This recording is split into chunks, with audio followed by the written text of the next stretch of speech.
Donc on y va, on va commencer où on écrit du JavaScript. Donc on va se faire un premier dossier ici en cliquant sur nouveau dossier et on va pouvoir se faire point par point dans des dossiers tout ce que l'on va voir, comme ça on pourra avoir un petit support pour s'en servir en tant que rappel. Donc ici on va se faire 01 écrire JS. Hop, on appuie Entrée. Et ici, je vais me créer à l'intérieur en appuyant ici sur Nouveau fichier, un index.html, donc un fichier HTML. Donc, il faut bien respecter l'extension à la fin, le .html, et ceci est valable pour tous les langages, que ce soit CSS, JavaScript, Python, PHP, etc. Ici, une fois qu'on est sur notre index, on va faire un point d'exclamation. Entrée, donc c'est un raccourci émettre qui nous permet de ouvrir directement notre structure HTML. Donc ici on peut changer la langue, d'accord? Donc ici c'est pour la langue, FR, donc pour français. On a la balise doctype qui indique au navigateur que nous sommes dans un document HTML. La balise HTML qui est l'enveloppe de notre document. La balise head qui est l'entête de notre document. À l'intérieur, il y a les balises de fonctionnalité. Donc, on a MetaChar7 UTF-8 qui est pour l'encodage de nos caractères. Si vous codez un site en chinois ou en arabe, ici, ce sera une autre valeur. UTF-8, c'est pour caractère latin. Ensuite, on a cette balise méta pour la compatibilité de votre site sur les navigateurs. Ensuite, on a cette balise méta viewport content width device width qui veut dire que la largeur va s'adapter à la largeur du navigateur. Attention, ça ne veut pas dire que votre site est responsif. Initial scale 1.0 veut dire que vous commencez le zoom à 100%. Donc si je fais un clic droit, Open with Live Server, donc j'ouvre mon document en localhost, d'accord, il va ouvrir mon navigateur. Hop, ici, vous voyez 127.0.0.1, c'est l'adresse du localhost. D'accord? Donc ici, hop, on va se réduire ça, on va se le mettre ici, nickel.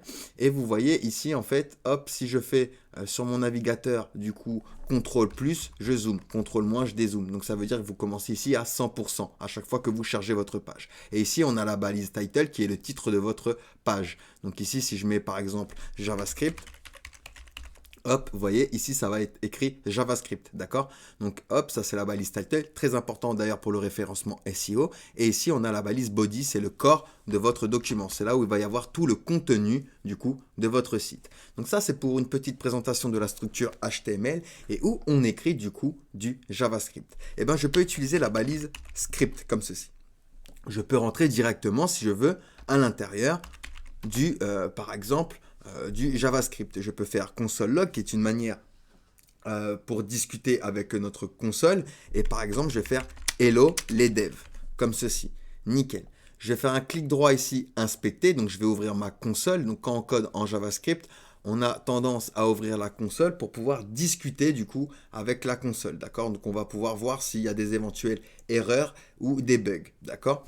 Donc ici je vois bien hello les devs, donc ça fonctionne, mon script fonctionne. Mais c'est une manière de faire qui se fait seulement pour des cas particuliers. Donc je vous ai préparé ici un petit commentaire, tac, nickel. Donc on fait ceci pour des cas particuliers, d'accord? La meilleure manière de faire est de venir ici avant la balise de fermeture du body et faire un script et renseigner avec l'attribut source un chemin d'accès vers un script.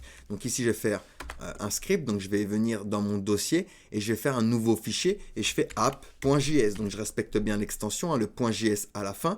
Et ici, je vais faire la même chose. Donc je vais faire log et ici, je vais faire hello les devs. Hop, nickel. Je viens dans mon index HTML et je vais le lier, d'accord? Je vais le lier du coup à ma feuille HTML. Donc, je vais faire un point slash et je vais chercher app.js. Et vous voyez ici, tac, j'ai bien hello les devs. Donc, mon script est bien lié du coup à mon HTML. C'est la meilleure manière de faire, d'accord? C'est de faire une feuille de script, d'accord? Un script à part, d'accord?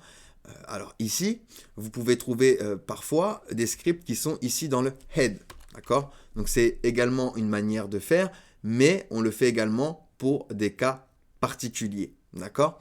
Donc ici, je fais CTRL cassé, donc CTRL suivi de la touche en bas du L, donc le slash pour mettre en commentaire, d'accord? Donc je sélectionne et je fais CTRL cassé. Et du coup, ici, on va pouvoir avoir plusieurs attributs. On peut avoir l'attribut, par exemple, differ. Differ est un attribut booléen, donc booléen veut dire true ou false, ce qui permet d'indiquer au navigateur que le script doit être exécuté après l'analyse du document et avant l'événement DOM content loaded. Donc c'est un attribut qui ne doit pas être utilisé si notre attribut source n'est pas indiqué. D'accord? Il fonctionne avec l'attribut source, donc quand on indique du coup un chemin vers un script. D'accord? On peut également trouver ici async, comme ceci. Async. Donc async est un attribut également booléen qui va indiquer que le navigateur doit, dans la mesure du possible, exécuter les scripts de manière asynchrone. Donc asynchrone, ça veut dire différé dans le temps. Ces attributs ne doivent pas être utilisés si l'attribut source est également absent. D'accord? On peut également trouver ici integrity. Donc c'est un attribut qui contient des métadonnées. Donc l'agent de l'utilisateur peut vérifier afin de contrôler qu'une ressource téléchargée n'a pas été modifiée de façon frauduleuse. D'accord? On peut écrire également nos modules. Nos modules. C'est un attribut booléen également, donc true ou false, qui indique que le script ne doit pas être exécuté dans notre navigateur si notre navigateur ne prend pas en charge les modules ES6. Qu'est-ce que c'est que ES6? C'est une mise à jour de JavaScript, c'est la plus utilisée, là, c'est pas la plus récente, mais c'est celle qui a apporté le plus de fonctionnalités, d'accord? Et on a des navigateurs qui ne supportent pas du coup ces nouveaux modules, d'accord? Donc en pratique, le script seront utilisés pour couvrir les cas où le navigateur ne prendra pas en charge ces modules-là. On aura également nonce, comme ceci. D'accord? C'est un nonce cryptographique utilisé pour inscrire les scripts en ligne sur une liste blanche pour la règle script source de la CSP, donc Content Security Policy. Donc le serveur doit générer un nonce unique chaque fois qu'il transmet une règle de sécurité.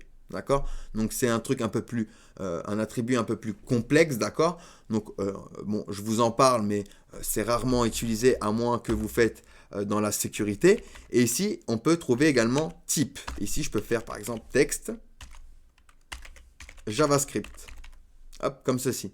D'accord? Ça indique le type de script et la valeur de cet attribut peut appartenir à l'une de ces catégories. Donc du coup, texte, module. D'accord? On peut mettre également ici module. Hop, comme ceci. D'accord? Donc voilà pour les attributs que l'on peut rajouter avec la balise script. D'accord? Donc on en parlera un peu plus tard, ne vous inquiétez pas. Hein, ça ne doit pas vous faire peur. Donc il y en a énormément, mais ça permet de changer le comportement en fait du script. Donc ici, je vous ai préparé quelques petits commentaires. Hop, nickel. Comme ça, on a nos petits rappels, d'accord, sur les attributs du script. On peut s'enlever ceci. Hop, on peut rester simplement avec notre attribut source et on va pouvoir voir du coup ce langage, d'accord, et on va parler du coup des variables. Allez, à tout de suite.